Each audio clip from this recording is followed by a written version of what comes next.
am Aditi and welcome back to Law Chakra, जहां हम ये देखेंगे कि कैसे देश में कंट्रोवर्सीज का जमाना चल रहा है, चाहे वो जुडिशरी के जजेस हो या एंटरटेनमेंट इंडस्ट्री के स्टार्स। एक तरफ जहां दिलजीत दोसांझ के चंडीगढ़ कॉन्सर्ट ने जजेस लाउंज के हेडलाइंस को बटोर के रखा हुआ है, वहीं दूसरी तरफ सुप्रीम कोर्ट कॉलेजियम ने एक हाई प्रोफाइल मीटिंग करके मीडिया का ध्यान आकर्षित किया है। ऐसे इवेंट्स ने जुडिशरी और एंटरटेनमेंट के नैरेटिव्स को नई रोशनी में लाया है और जहां पर सवाल फेयरनेस और अकाउंटेबिलिटी का उठने लगा है। रीसेंट डेवलपमेंट्स में जुडिशरी के एक सीनियर जज का ऐसा स्टेटमेंट सामने आया है जिसने पब्लिक और लीगल फ्रेटर्निटी में चर्चा का विषय बन गया है। इलाहाबाद हाईकोर्ट जज जस्टिस शेखर कुमार यादव के स्टेटमेंट्स ने देश को दो हिस्सों में बांट दिया है, जहां एक तरफ उनके खिलाफ राज्यसभा में इम्पीचमेंट मोशन इनिशिएट हुआ है, वहीं दूसरी तरफ इलाहाबाद हाईकोर्ट में उनके फेवर में एक प्ली फाइल की गई है। लेकिन इस केस में जो भी सबसे हॉट न्यूज हमारे सामने आई है वो है इलाहाबाद हाईकोर्ट सिटिंग जज जस्टिस शेखर कुमार यादव का सुप्रीम कोर्ट कॉलेजियम के सामने पेश होना। इस मीटिंग में आखिर क्या ट्रांसपायर हुआ हम आपको जरूर बताएंगे, लेकिन उससे पहले दिलजीत दोसांझ के कॉन्सर्ट में बने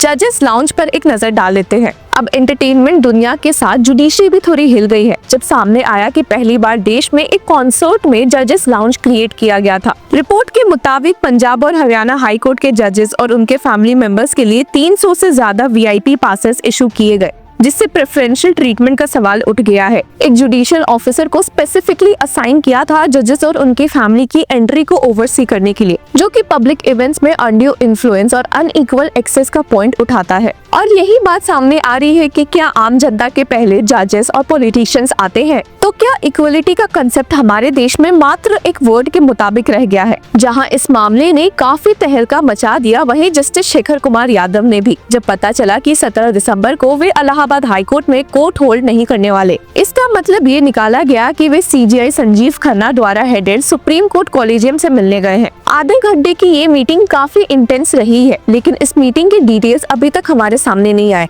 एक जो डिटेल सामने आई है वो ये है कि सीजीआई संजीव खन्ना ने जस्टिस शेखर कुमार यादव को कहा है कि उनके द्वारा कमेंट्स जो कि वीएचपी इवेंट पे दिए गए थे वो अनअवॉइडेबल थे। जी हाँ, आपने सही सुना। सुप्रीम कोर्ट कॉलेजियम ने कहा कि ऐसे कमेंट्स देने से जस्टिस शेखर कुमार यादव बच सकते थे, लेकिन ऐसा हुआ नहीं। इस मीटिंग की डिटेल कब सामने आती है ये तो वक्त बताएगा, लेकिन सबकी निगाहें अब राज्यसभा के इम्पीचमेंट मोशन पर आ टिकी है, जहां अपोजिशन ने जस्टिस यादव के खिलाफ इम्पीचमेंट की डिमांड उठाई है। उन्हें हेट स्पीच और कम्युनल डिसहार्मनी भड़काने का दोषी बताया गया है। कई लोगों का मानना है कि करंट पॉलिटिकल सिनेरियो में ये मोशन डिसमिस हो जाएगा, और ऐसा होगा या नहीं ये देखना काफी दिलचस्प होगा। लेकिन ये पूरा इंसिडेंस जुडिशरी की इंटीग्रिटी और इंडिपेंडेंस पर सवाल उठाता है। क्या ये सिर्फ एक आइसोलेटेड इवेंट है या फिर जुडिशरी में एक बड़े सिस्टमैटिक इशू को हाईलाइट करता है? कंट्रोवर्सीज के इस दौर में ये सवाल काफी इरेलेवेंट भी हो जाता है। इंटरेस्टिंगली बीते दिन जस्टिस शेखर कुमार यादव को फेवर करते हुए जो प्ली इलाहाबाद हाईकोर्ट पहुंची थी,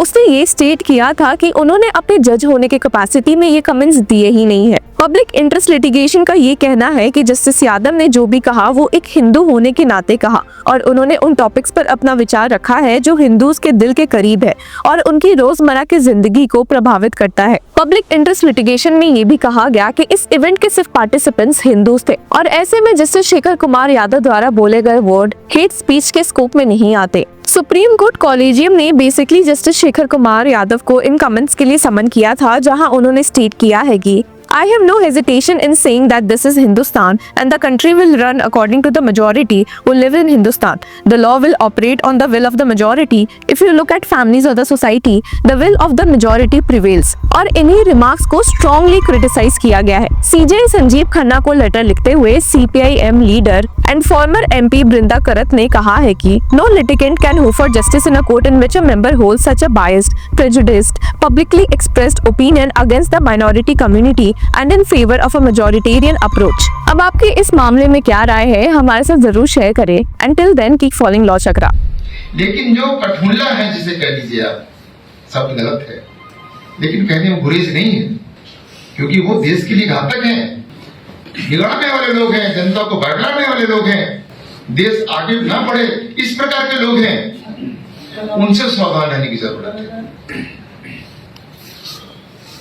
क्योंकि ये जो कानून बिल है ये केवल और केवल उन पर्सनल लॉ में आई बुराइयां तक ही सीमित नहीं है।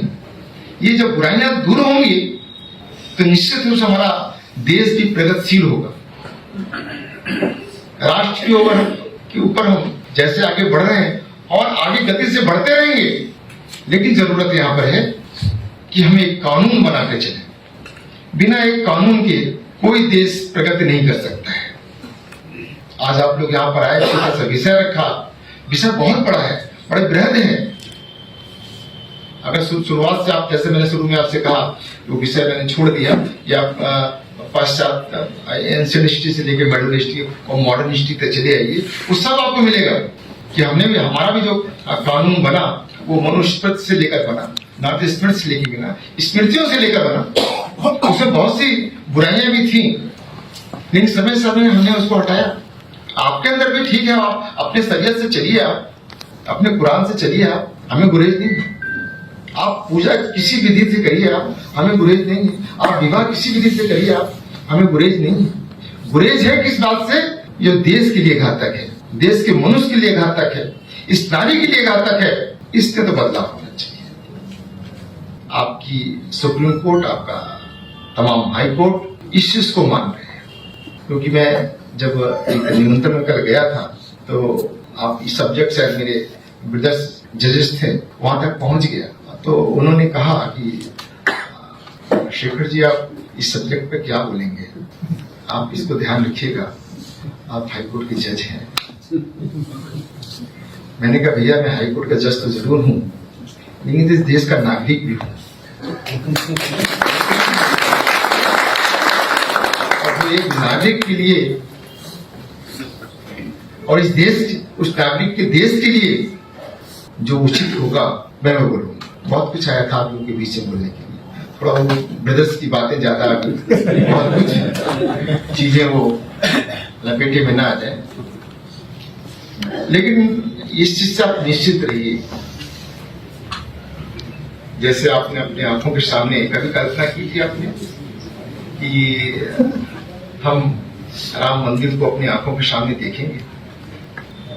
लेकिन देखा है, हमारे पूर्वज तमाम बलिदान होकर चले गए इसी आस में कि हम इसको अपने राम लला को मुक्त होते हुए देखेंगे, भव्य मंदिर बनते हुए देखेंगे, लेकिन वो देख नहीं पाए। किया उन्होंने, और देख आज हम रहे हैं। मैं आपको विश्वास दिलाता हूं, तो काफी दिनों के बाद उन्होंने देखा है। इस बिल को आप बहुत जल्दी देखेंगे।